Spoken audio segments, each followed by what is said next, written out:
I think it was Benjamin Franklin who was credited with saying, do not squander time, because time is the stuff that lies. Isn't it interesting how we talk about time? One person will say, I've squandered time, time flies, I've wasted time. Have you got the time? Or I don't have the time. Any number of phrases that we use to refer to either the proper use or the improper use of time. I go into Billy Bland's office occasionally, and I'll sit down in one of his chairs and I'll say, Billy, I don't have anything to do. Can I do it in your office? He gets a big kick out of that. Sometimes he'll come and reciprocate with me. A number of years ago in Gadsden, Alabama, there was a well-dressed lady who walked into a department store, and she was trying to keep her schedule, and she noticed that she had left her watch at home. And so she turned to a lady beside her and she said, do you have the time? Well, the lady thought that she said, do you have a dime? And she reached into her purse and took out a dime and extended her hand to give it to her. And the elegant woman, a little embarrassed, realizing I think what she had done and mispronounced a word, or the lady didn't hear it correctly, she just took the dime and walked off. That's all she was asking for, was the time. We think about the Bible's teaching on time. In a certain sense, there are things that are certain, there are things that are uncertain. Death is a certainty. But at the same time, death is an uncertainty. We know we are going to die, but we don't know what time we're going to die. None of us has that knowledge. It's not granted to us. The Hebrew writer said it's appointed unto men once to die, and after that comes the judgment. I've missed a few appointments in my lifetime. I missed a wedding rehearsal one night. Well, I made everything right, but there's one appointment we're not going to miss, and that's the one with death. I'm not trying to be morbid tonight. I'm just trying to get us to think about some things. What if somebody were to tell you, by this time next year, you won't be alive? Well, really, we don't have the certainty of next year. You don't have the certainty of next month, or even tomorrow, as far as that goes. So in view of the uncertainty of the time of death, as to whether or not I'll ever even really see tomorrow at all, it seems to me that I would want to do everything that I can to make my life right, and to live in such a way that when my time comes to depart, that I can leave behind certain things that are of value to those who have survived me, those who are still alive. Someone one time said that time is really sort of strange. There are misestimates of time. Youth don't comprehend time. The elderly see time running out. The convict, he's bored with time. And most of us, we recognize how rapidly it's passing away. But in view of the brevity of time, as James said, your life is like what? Like a vapor that's here and then tomorrow it's gone. I had an occasion many years ago when I was conducting a meeting out in Big Spring, Texas, probably 30, 40 years ago. While we were out there, we went fishing early one morning, and as we got there, there was a haze across the lake. And I bent down to hook a worm on my hook. Now, I'm not a fisherman, folks. I never have been good at it. But by the time that I hooked that worm on the hook and I lifted my eyes, that vapor was gone. And it dawned upon me when James used that illustration how rapidly time gets by. So in view of that, I'm going to give you 6 things tonight. What would I want to make sure I'm leaving behind? What would I want to do? And if my tomorrow never comes, what do I want to see left behind?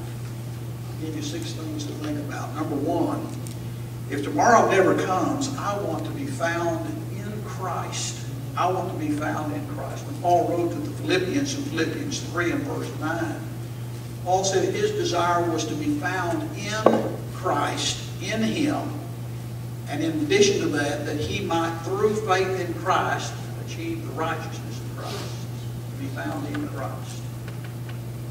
Somebody in the Old Testament, David, in Acts, said, "Let me die the death of the righteous."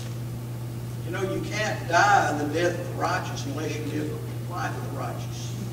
And living the life of the righteous means I need to be in the proper spiritual sphere in which the righteous live.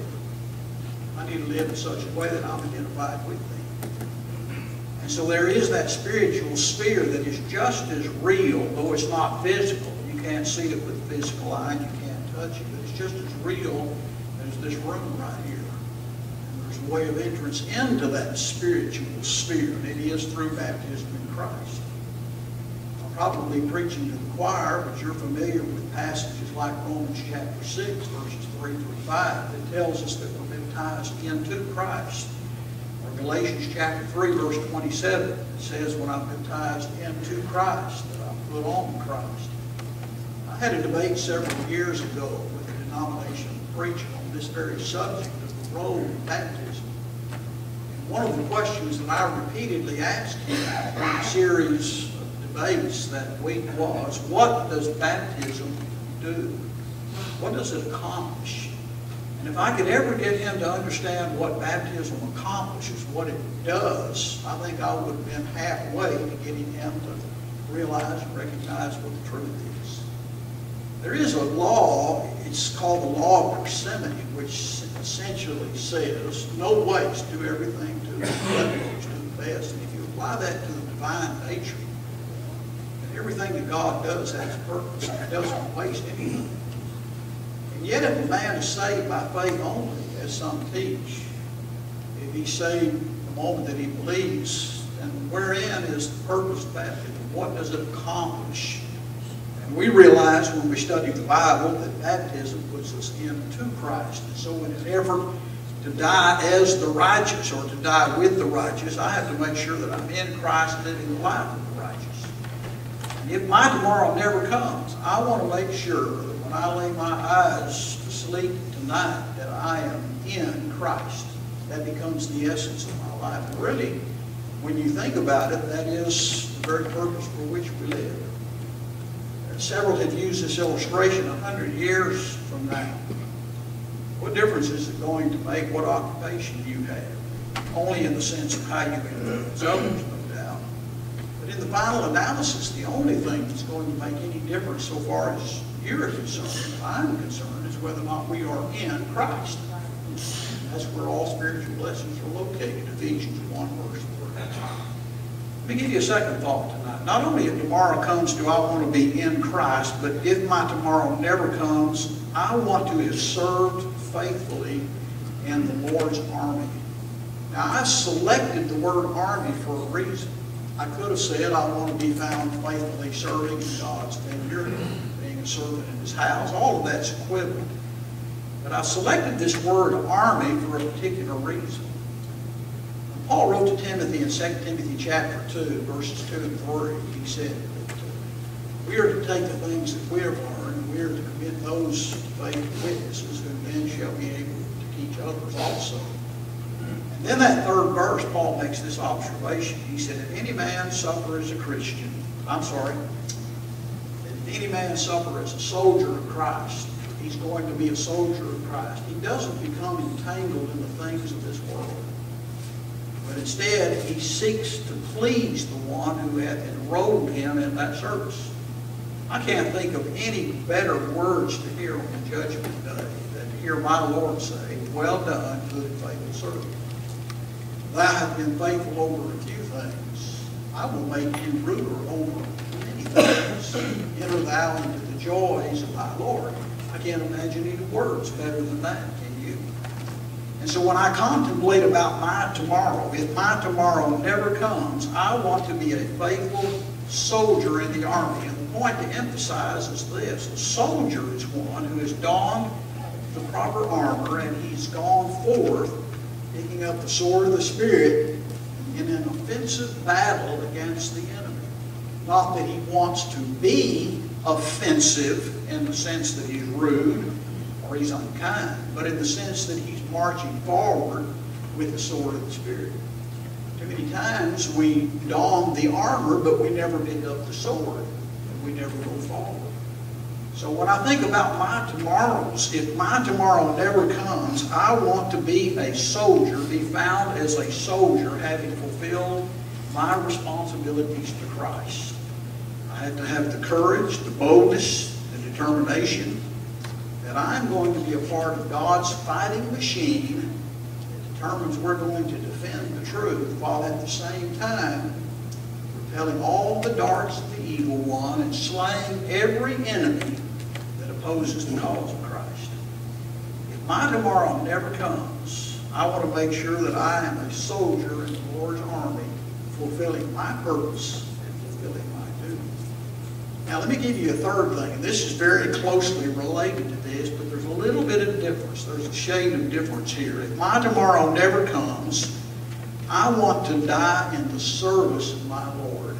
Let me give you one passage. John chapter 9 and verse 4. Jesus said, I must work the works of him that sent me while it is day. The night cometh when no man can work. There's an essence of time in that I realize the opportunities, and I take advantage of those opportunities, because I know that if I don't take advantage of those opportunities today, I may not have the opportunity again tomorrow. So what the difference is between this and the previous point is that being a good soldier in Christ and dying in Christ as a faithful soldier, I'm looking back on what I have done for the cause of the Master. But now I'm talking about looking at what I am doing for the Master. I want to have my hands to the plow. If Jesus comes again, I don't want him to find me slack with regard to my duty. I want to make sure that I'm involved and active in the work. I've heard so many preachers over the years, faithful, godly preachers, who made the observation, if I had my choice, I would just as soon die in the pulpit. Now, that wouldn't be very conducive to an order of worship service. But don't you understand the gist of what the person's trying to say? If I'm going to be a good servant of Jesus Christ, I want to make sure that when I die, that I'm actively involved in those things that God would have me to do. The Bible calls that redeeming the time. While I have the time to redeem the time. And in view of the fact that all of us have limited days and limited hours, and the fact that we're uncertain as to when that moment of death will come, would it be wise to make sure I'm actively involved in the service of Christ at that moment when I'm called into eternity? If my tomorrow never comes, I want to make sure that I am active as a servant of Christ, laboring, present tense, laboring in this field. Let me give you a fourth thing.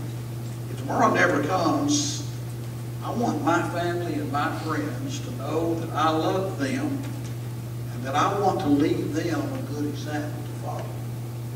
When Paul wrote to the Corinthians, what did he say? You follow me as I have followed Christ. Example is very important, and sometimes we don't grasp how influential we really are in this life. But I would hope that when my time for death comes and I enter into eternity, I'll be able to confidently say that I've set the right kind of an example. I hope that I've set the right kind of an example as a father, as a husband, as a fellow worker in Christ, as a teacher, as a laborer for the cause of Christ. So that people can look at me and they can say, we can faithfully follow in his steps, knowing that he too has led the way.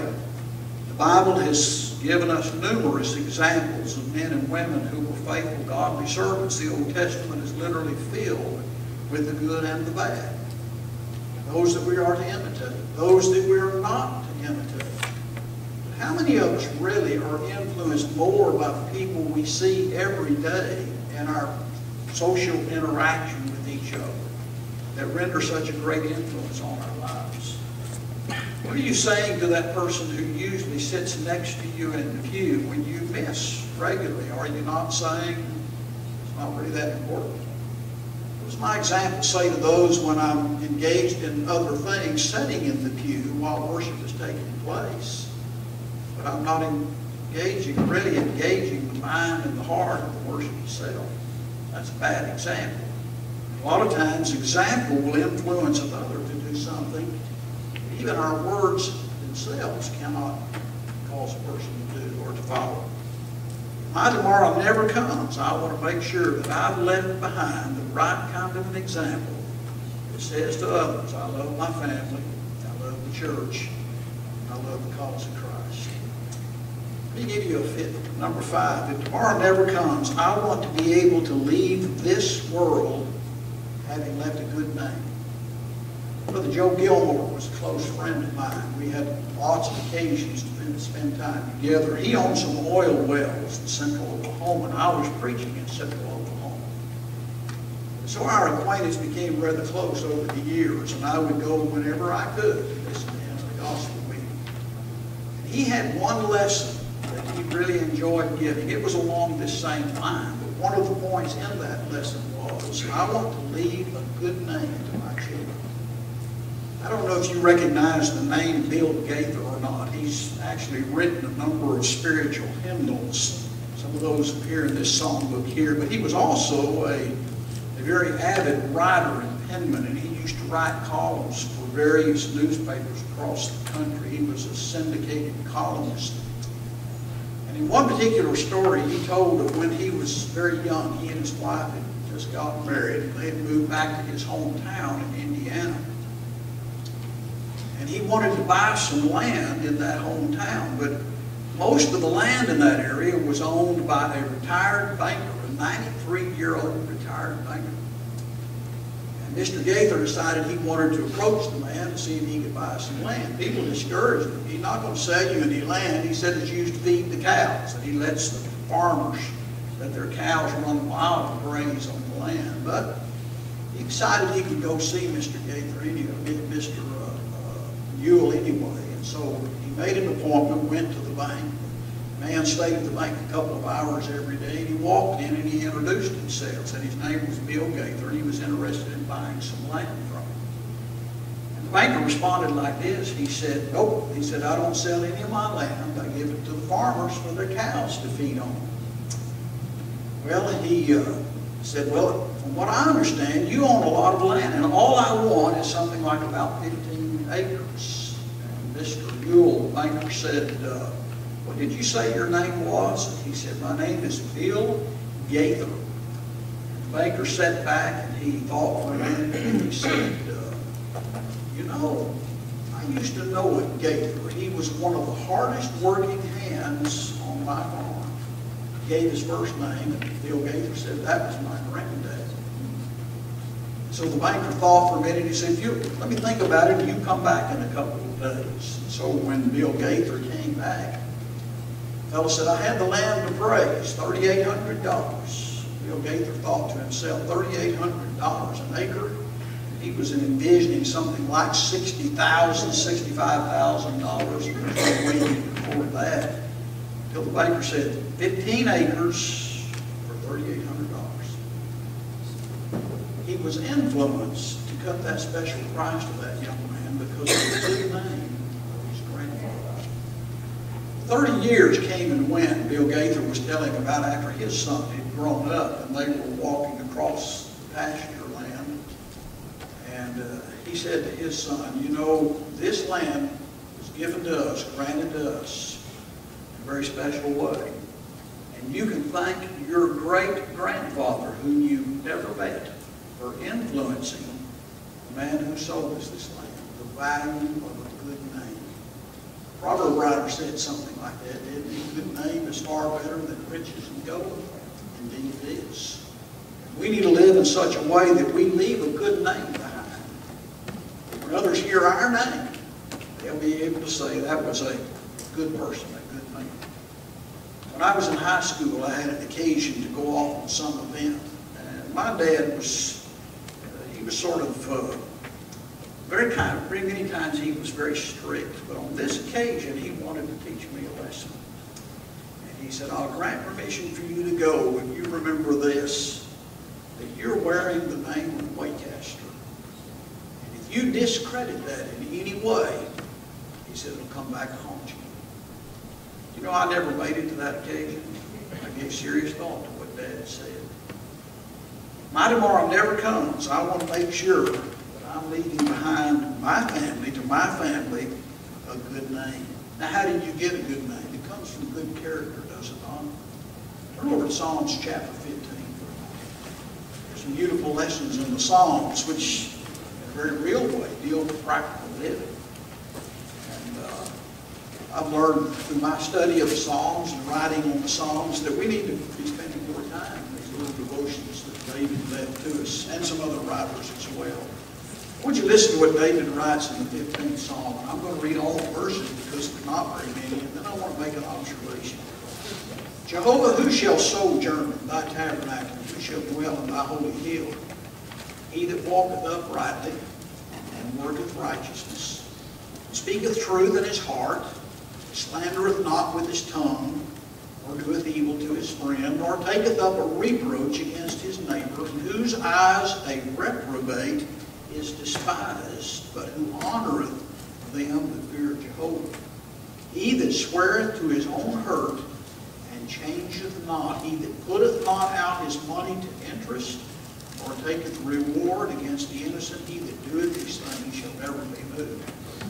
I don't think I'm going beyond the biblical teaching if I were to insert a different phrase there that I think these passages teach as well as simply saying that person shall never be moved. Were I to read all those character traits again and finish that psalm with these words, he that doeth these things shall leave a good name behind. I don't think I'm doing you justice to the truth of God's Word. There's one of these phrases that I want to focus on for just a minute. It is the one in verse 4, the latter part. He that sweareth to his own hurt and changeth not. That simply means that our word is our bond, does it not?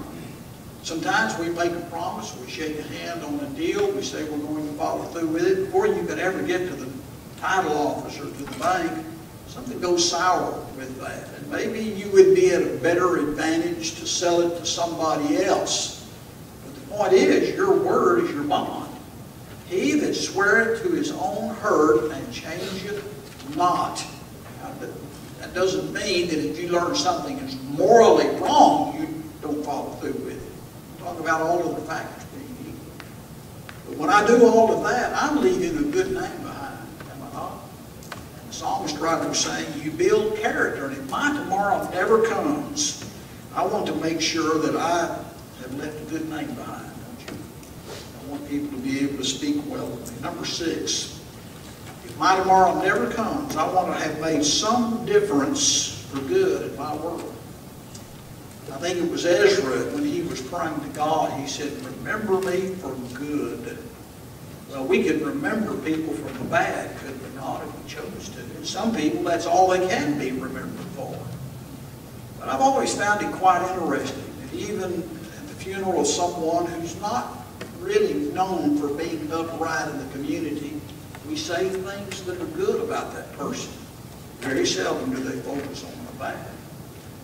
The point that I'm trying to make here is that if my tomorrow never comes, I want to know that I've influenced the world for the better. And sometimes I don't recognize the influence that I'm having. But I'm having it nonetheless. You remember that Christmas season movie, It's a Wonderful Life? Even though it's fictitious, it tells the story of a man who was completely unaware of all the good that he was doing. And until that magical episode where that angel lets him see what it was like had he never been born. He didn't realize he had made such an influence. The point is that we make influences. We pass an influence upon individuals, sometimes totally unknown. If I were to give you the name Alfred Nobel, what would you say he's known for? Nobel Peace Prize. There's an interesting story behind that. He woke up one morning in the early years of his search for wealth and his fame, and he saw his own obituary in the newspaper. And in that obituary, it made this observation. It says, Alfred Nobel passed away. He's best known for being the inventor of dynamite, by which we could destroy more lives in warfare than any other time. He didn't like that obituary. And so he set about to change that. He set up a foundation, as you're well aware of. Not only did he contribute his wealth into that foundation, but he took other contributions as well, because people saw the value of being influenced by that which is good. And his influence was so dramatic and so far-reaching that today, you say the name Alfred Nobel, and people think of peace instead of war. I need to live a life that's lived in such a way that I influence others as well. And it would be sad, would it not, if we lived in such a way that our influence was negative. Alan Webster had a little article in one of his issues, Heart to Heart, many years ago. And in that he said, we all live downstream. And the point he was trying to make is this: everybody is influenced by somebody. You live downstream from your parents and your grandparents. I live downstream from my parents. Businesses are that way. Successful businesses that are passed from one generation to the next, they live downstream from the one who actually began that business. Churches are that way. Forest Hill is living on the influence of what great men in years gone by have accomplished. School is living downstream from great directors that set a course for this school and kept their eyes fixed on that. You see, individuals are the same way. You live downstream from the influence of those that have done some things that have helped make you what you are, and hopefully all of that has been for the good. I don't deny the importance of choice, the ability of a man to make a choice, but still nonetheless, I need to realize that I'm making an influence on others in my life as well. And so when I think about my tomorrow, if my tomorrow never comes, if it was to never come, what would I want to leave behind? Those are 6 things that I would strive to leave behind. And in the meantime, I would do all that I can to redeem the time, buy the time. Because I have no promise of tomorrow, no certainty of what's coming. I only have a promise of today. Seems to me that would also influence me to do what I need to do to be obedient to the gospel of Christ. If my tomorrow never comes, what do I want to do? That's a question I always need to answer. We've got about 3 minutes. Anybody want to make a comment or an observation or a thought?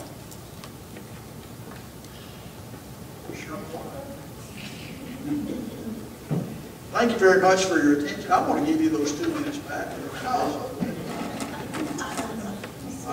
My daddy always said, when you said something, shut up and sit down. My dad was very unique. He had a very dry sense of humor.